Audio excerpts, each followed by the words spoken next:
Welcome to Course 3 of the French Novice level.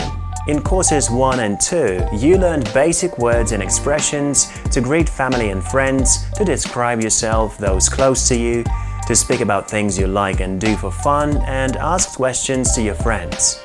In this course, you will continue to build your vocabulary by learning many more words and expressions on the same topics. Again, the focus will be on casual conversations using the present tense.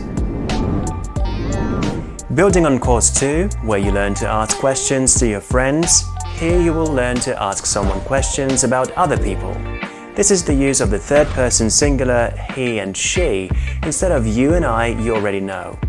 Finally, you will learn polite phrases and expressions in French like please, you're welcome, excuse me, I'm sorry, etc.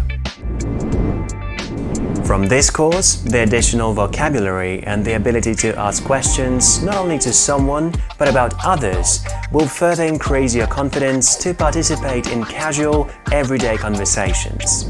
So, let's get started.